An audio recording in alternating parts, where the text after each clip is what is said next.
Erling Haaland ഒരു മനുഷ്യനല്ല എന്ന് എപ്പോഴെങ്കിലും തോന്നിയിട്ടുണ്ടോ?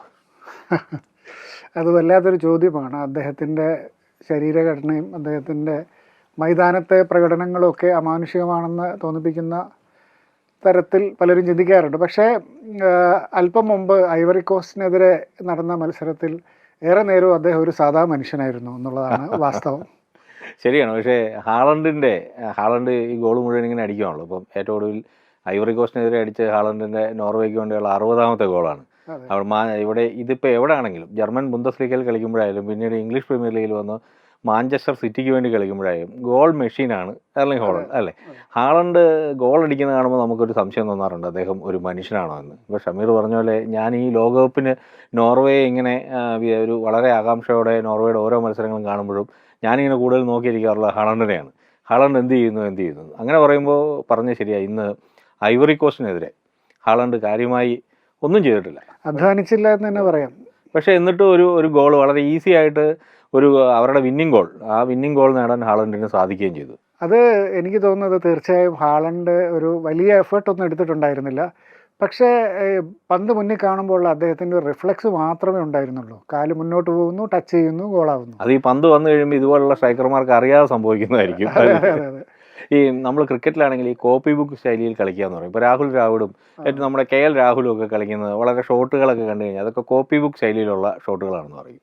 എന്ന് പറയുന്ന പോലെ ഈ ഐവറി കോസ്റ്റും നോർവേയും തമ്മിലുള്ള മത്സരത്തിലും കളി കാണുമ്പോൾ ഫുട്ബോളിനൊരു കോപ്പി ബുക്ക് ഉണ്ടെങ്കിൽ ആ ഒരു ശൈലിയിലായിരുന്നു ആ ടീമിൻ്റെ കളിയും തോന്നും. കാരണം വിങ്ങുകളിലൂടെ ഇങ്ങനെ മുന്നേറി വരുന്നു, അവസാനം ബോക്സിനടുത്ത് എത്തുമ്പോൾ ഒന്ന് ക്രോസ് ചെയ്യുന്നു, ഒന്നെങ്കിൽ ഒരു ഹെഡർ അല്ലെങ്കിൽ എന്തെങ്കിലും ഒരു ക്രോസ് ചെയ്ത് അങ്ങനെ നമ്മൾ ഈ ഫുട്ബോളിൻ്റെ പരമ്പരാഗത ശൈലിയിലുള്ള പിടിച്ചെടുക്കുന്നു. അതെ. അല്ലെങ്കിൽ പക്ഷേ നമ്മുടെ ഈ പുതിയ കാലത്താണ് ഈ കൗണ്ടർ അറ്റാക്കുകൾ പോലും ഇത്ര സജീവമായത്. ഈ കളിയുടെ കൗണ്ടർ അറ്റാക്കുകളും അങ്ങനെ കാണാനില്ലായിരുന്നു. കൗണ്ടർ അറ്റാക്ക്, ഹൈ പ്രസിംഗ്, അതെ, low block, high line block തുടങ്ങിയ യാതൊരു സംഗതിയുമില്ല. വളരെ സ്റ്റാറ്റിക് ആയിട്ടുള്ളൊരു സംഭവമായിരുന്നു. അവരിങ്ങനെ ഒരു ആനന്ദത്തോടെ പന്ത് തട്ടി കളിക്കുന്നു. പക്ഷേ എനിക്ക് അത്ഭുതം തോന്നിയത് ഇതിനിടയ്ക്ക് ആദ്യം വന്ന ഗോളായിരുന്നു. നോർവേയുടെ ആദ്യം വന്ന ഗോള് അന്റോണിയോ ന്യൂസ. അത് ഒരു ഗംഭീര ഗോളായിരുന്നു. അത് അദ്ദേഹത്തിൻ്റെ ഒരു ബ്രില്യൻസ് അതിൽ കാണാനുണ്ടായിരുന്നു. അത് കഴിഞ്ഞ് പിന്നീട് കുറേ നേരം ഈ നേരത്തെ പറഞ്ഞ കോപ്പി ബുക്ക് സ്റ്റൈലിൽ അവർ വീണ്ടും ആനന്ദത്തോടെ പന്ത് തട്ടി കളിച്ചു. പിന്നീട് അതാ വരുന്നു ഈ മാഞ്ചസ്റ്റർ യുണൈറ്റഡിൻ്റെ താരം അമദിൻ്റെ ഗോൾ. അത് ഗംഭീര ഗോളായിരുന്നു. അതും ഒരു വ്യക്തിഗത ബ്രില്യൻസ്, ഗംഭീര ഗോളായിരുന്നു. പ്രത്യേകിച്ച് ആ ഫൈനൽ ഷൂട്ട്, ഗോളിലേക്കുള്ള ലാസ്റ്റ് ഷൂട്ട് എന്ന് പറയുന്നത് അത് ഒരു സെക്കൻഡ് നേരം പോലും ഇല്ല. നമ്മളതിന്റെ സ്ലോ മോഷൻ കാണുമ്പോൾ പോലും നമുക്ക് കാണാൻ പറ്റുന്നില്ല, അതിവേഗമാണ് ഗോളിലേക്ക് പോകുന്നത്. അങ്ങനെ ഏതാനും ചില മിനിറ്റുകൾ മാറ്റി നിർത്തിയാൽ വളരെ കോപ്പി ബുക്ക് സ്റ്റൈലിലായിരുന്നു കളി.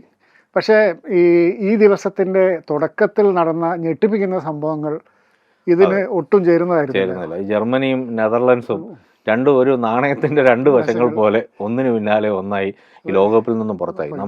ഈ ലോകകപ്പിന്റെ തന്നെ ആരാധകരെ വളരെയധികം സങ്കടപ്പെടുത്തിയ രണ്ട് സംഭവങ്ങളാണ്. കാരണം ഷൂട്ടൗട്ടിലാണ് രണ്ട് ടീമുകളും പുറത്താകുന്നത്. ശരിക്കും ഷൂട്ടൗട്ടിലെ തോൽവികളെ ഒരിക്കലും തോൽവിയായി കാണരുത് എന്നാണ് എനിക്കും തോന്നിയിട്ടുള്ളത്. കാരണം ഒരു വിജയിയെ നിശ്ചയിക്കേണ്ടി വരുന്നതിൻ്റെ ഒരു അവസാനത്തെ ഒരു മാർഗം മാത്രമാണ്. കളി 90 മിനിറ്റ്സ് കളിക്കുന്നു, എക്സ്ട്രാ ടൈമിലേക്ക് പോകുന്നു, അവിടെയും ഈ സമനില മാറുന്നില്ല എന്നുണ്ടെങ്കിൽ ഒടുവിലൊരു വിന്നർ വേണമല്ലോ എന്നോർത്ത് മാത്രം നടത്തുന്ന ഒന്നാണ്. അതൊരിക്കലും ഒരു ആത്യന്തികമായൊരു വിജയിയെ അല്ല അടയാളപ്പെടുത്തുന്നത്. പക്ഷേ ടൂർണമെന്റിന് അത് ആവശ്യമാണ്. അതെ, തീർച്ചയായും ഒരു ടൈ ബ്രേക്കിംഗ് ആവശ്യമാണ് എന്നുള്ളത് കൊണ്ടാവണം ഇപ്പോഴും ഈ പുതിയ തലമുറയ്ക്ക് ഒരു പക്ഷേ പഴഞ്ചൻ എന്ന് തോന്നുന്ന ഈ സംവിധാനം തുടരുന്നത്. കുറച്ച് നാൾ കഴിയുമ്പോൾ എന്തെങ്കിലും പുതിയ ഒരു തന്ത്രം അല്ലെങ്കിൽ പുതിയൊരു കോൺസെപ്റ്റ് വന്നേക്കാം.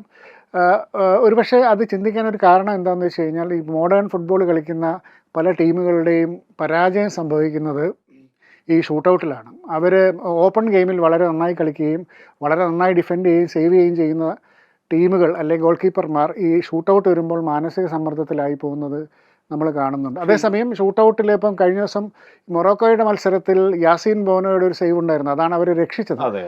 അങ്ങനെയും സംഭവിക്കുന്നുണ്ട്. അതെ, മറുവശത്ത് ജർമ്മനിയുടെ കാര്യത്തിലാണെങ്കിൽ ഇന്നേ വരെ ലോകകപ്പിൽ ഷൂട്ടൗട്ടിൽ പരാജയപ്പെടാത്തൊരു ടീമാണ് ജർമ്മനി. മാത്രമല്ല ജർമ്മനിയുടെ ഗോൾ കീപ്പർ മാനുവൽ നോയർ 2014 ലോകകപ്പിൽ ഞാൻ നേരിട്ട് കണ്ടതാണ് നോയറുടെ ഒരു പെർഫോമൻസ്. ആ നോയർ എത്രമാത്രം അദ്ദേഹത്തിൻ്റെ പ്രായം കൊണ്ടാവാം ഈ വേൾഡ് കപ്പിന് തൊട്ട് മുമ്പ് അദ്ദേഹം വിരമിക്കലൊക്കെ പിൻവലിച്ച് തിരികെ വന്ന ആളാണ്. പക്ഷേ നോയറുടെ ഒരു ദയനീയ പ്രകടനമാണ് നമ്മൾ കണ്ടത്. എന്തായാലും ജർമ്മനി ഒട്ടും അർഹിച്ചിരുന്ന ഒരു പരാജയമായിരുന്നില്ല ഇത്. അതെ, തീർച്ചയായും. അതുപോലെ തന്നെ ഈ നെതർലൻഡ്സിൻ്റെ കാര്യം അങ്ങനെ തന്നെ കാണണമെന്ന് തോന്നുന്നു. അവരും വളരെ നന്നായി കളിക്കുന്ന ഒരു ടീമായിരുന്നു. നമ്മൾ കഴിഞ്ഞ ഒരു പോഡ്കാസ്റ്റിലും ഈ സംഭാഷണത്തിനിടയ്ക്ക് നമ്മൾ പറയുകയുണ്ടായി, അവർ ഈ ബെസ്റ്റ് 4 വരെയൊക്കെ എത്താൻ ശേഷിയുള്ളൊരു ടീമായിരുന്നു. അത് സംഭവിച്ചില്ല.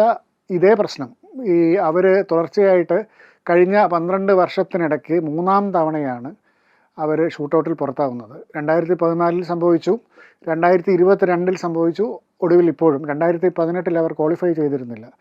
ഈ കഴിഞ്ഞ 12 വർഷത്തിനിടെ 3 തവണ എന്ന് പറയുന്നത് ഈ വളരെ ഒരു മോശം സ്റ്റാറ്റിസ്റ്റിക്സ് ആണ്. പക്ഷേ ഈ തവണയാണ് കേട്ടോ ഇത്ര നേരത്തെ അവർ പുറത്താവുന്നത്. അതെ, ഈ തവണയാണ്. പക്ഷേ ഇതെല്ലാം ഈ ഷൂട്ടൗട്ടിലാണ് പുറത്താവുന്നത് എന്നുള്ളത് വളരെ സങ്കടകരമായ ഒരു കാര്യമാണ്. ഞാൻ പറഞ്ഞ പോലെ അതൊരു നെതർലൻഡ്സിനെ സംബന്ധിച്ച് അവർ 3 ലോകകപ്പുകളുടെ ഫൈനൽ കളിച്ച ടീമാണ്. പക്ഷേ അവർക്ക് ഒരിക്കൽ പോലും കപ്പ് നേടാൻ സാധിച്ചില്ല. പാരമ്പര്യവും എല്ലാം പരിഗണിക്കുമ്പോൾ അവർ അവരുടെ രാജ്യത്തു നിന്നും രൂപം കൊണ്ട ടാക്ടിക്സുകൾ പരിഗണിക്കുമ്പോൾ ഇപ്പം ടിക്കിടാക്ക എന്ന് പറയുന്ന സ്പെയിനിൻ്റെ വളരെ ഫേമസ് ആയ ഫുട്ബോൾ ശൈലി പോലും യോഹാൻ ക്രൈഫിൻ്റെ ഒക്കെ കാലത്തുണ്ടായിരുന്ന ടോട്ടൽ ഫുട്ബോളിൻ്റെ ഒരു തുടർച്ചയാണ്. അങ്ങനെ നോക്കുമ്പോൾ ആധുനികമായ പല ശൈലികൾക്കും തുടക്കം കുറിച്ച ഒരു നാട്ടിൽ നിന്ന് വരുന്ന ഒരു ടീമിന് ഇന്നേ വരെ ഒരു ലോകകപ്പ് കിരീടം നേടാൻ സാധിച്ചിട്ടില്ല എന്ന് പറയുന്നത് വളരെ സങ്കടകരമായ ഒരു കാര്യമാണ്. തീർച്ചയായിട്ടും അത് ബാക്കിയുള്ള ടീമുകൾക്ക് ഇങ്ങനെ സംഭവിക്കാതിരിക്കട്ടെ എന്ന് നമുക്ക് പ്രാർത്ഥിക്കാം. പ്രത്യേകിച്ച് കരുത്തരായ പല ടീമുകൾ ഇപ്പോഴും ബാക്കിയുണ്ട്. അവരുടെയൊക്കെ പെർഫോമൻസ് പക്ഷേ ഇതിനേക്കാൾ മെച്ചപ്പെട്ടതായിരിക്കും എന്നാണ് എനിക്ക് തോന്നുന്നത്. അതെ അതെ, തീർച്ചയായിട്ടും. ജർമ്മനിയെക്കുറിച്ച് ഒരു കാര്യം കൂടെ എനിക്ക് പറയണമെന്നുണ്ട്. കാരണം ജർമ്മനി ഈ ഒരു റൗണ്ട് കൂടെ കടന്നു കിട്ടിയിരുന്നെങ്കിൽ, അവർ ക്വാർട്ടറിലേക്കോ സെമിയിലേക്കോ എത്തിയിരുന്നെങ്കിൽ പിന്നീട് അവരെ പരാജയപ്പെടുത്താൻ പ്രയാസമാകുമായിരുന്നു. അതെ അതെ, തീർച്ചയായും. അവർക്ക് എന്തോ ഒരു മെൻ്റൽ ബ്ലോക്ക് ഉണ്ടായിരുന്നു ആദ്യ മത്സരങ്ങളിൽ പോലും. എനിക്കങ്ങനെ തോന്നിയിട്ടുണ്ട്. അത് ഈ മത്സരത്തിലും കാണാമായിരുന്നു. എന്തോ ഒരു മെൻ്റൽ ബ്ലോക്ക്. അത് ഫൈനൽ തേർഡിൽ എത്തുമ്പോൾ അവർക്ക് സ്കോർ ചെയ്യാൻ പറ്റുന്നില്ല എന്നൊക്കെ എന്തോ ഒരു പ്രശ്നം അവർക്ക് അവർക്കുള്ളതായിട്ട് എനിക്ക് ഫീൽ ചെയ്തിരുന്നു. എന്തായാലും ഇനിയും നമ്മൾക്ക് എല്ലാ ലോകകപ്പുകൾക്കും വിജയത്തിന്റെ ആഹ്ലാദം മാത്രം പോരല്ലോ, ചില ഞെട്ടലുകളും ചില വേദനകളും ഒക്കെ വേണം. അതിന്റെ തിരക്കഥയുടെ ഭാഗമാണ്. ഈ മത്സരങ്ങളിൽ വിജയം നേടിയ ടീമുകളെ കുറിച്ച് കൂടി പറയേണ്ടതുണ്ടല്ലോ. മൊറോക്കോ കഴിഞ്ഞ ലോകകപ്പിൽ നമ്മളെ അതിശയിപ്പിച്ച ടീമാണ്. ഇത്തവണയും നമ്മളെ അതിശയിപ്പിക്കുമെന്ന് തന്നെ അവർ പറയുന്നു. അവരുടെ പ്രകടനവും അങ്ങനത്തെയാണ്. അതേപോലെ തന്നെ പാരഗ്വായ് എല്ലാവരും ജർമ്മനിയെ തോൽപ്പിക്കുമെന്ന് ആരും കരുതിയതല്ല. പക്ഷേ പാരഗ്വായ് കാണിച്ചു തന്നു എങ്ങനെയാണ്. അതെ, മൊറോക്കോയുടെ കാര്യത്തിൽ മൊറോക്കോയെ നമ്മൾ ഇനി ഒരു കാലത്തും അവരെ ഈ ഡാർക്ക് ഹോഴ്സസ് എന്നൊന്നും വിളിക്കരുത്. കാരണം ഒരു ആഫ്രിക്കൻ രാജ്യമാണെങ്കിലും യൂറോപ്പിനോട് വളരെ ചേർന്ന് കിടക്കുന്ന, സ്പെയിനിനോട് ചേർന്ന് കിടക്കുന്ന ഒരു രാജ്യമാണല്ലോ മൊറോക്കോ. മൊറോക്കോ ശരിക്കും അവർക്കുള്ള ഏറ്റവും വലിയ ഗുണം അവിടുത്തെ താരങ്ങൾക്ക് ആവശ്യമായ എക്സ്പോഷർ കിട്ടുന്നുണ്ട്, എക്സ്പീരിയൻസ് കിട്ടുന്നുണ്ട്. പലരും തന്നെ യൂറോപ്യൻ ഫുട്ബോളിൽ നിന്നാണ് തിരികെ ഈ മൊറോക്കോയ്ക്ക് വേണ്ടി കളിക്കാൻ വരുന്നത്. അപ്പോൾ അവർ ഒരുപക്ഷെ ഒരു കാലത്ത് ഈ ലോകകപ്പോ അല്ലെങ്കിൽ വരും ലോകകപ്പുകളിൽ എന്തെങ്കിലും ഒരിക്കൽ ഈ കപ്പ് ഉയർത്തുമെന്ന് നമുക്ക് ഉറപ്പായും വിശ്വസിക്കാവുന്ന ഒരു രാജ്യമാണ് മൊറോക്കോ. പേടിക്കേണ്ട ഒരു ടീമായിട്ട് അവർ വളർന്നു കഴിഞ്ഞു. തീർച്ചയായും ഇതേപോലെ പുതിയ താരോദയങ്ങളും ടീമിൻ്റെ ഉദയങ്ങളൊക്കെ ഇനിയും കഴിയുമെന്ന പ്രതീക്ഷയോടെ നമുക്ക് കാത്തിരിക്കാം. അതെ, ഓരോ രാത്രിയും ഇനി നമുക്ക് വളരെ ആവശ്യത്തോടെ കാത്തിരിക്കാം. Thank you.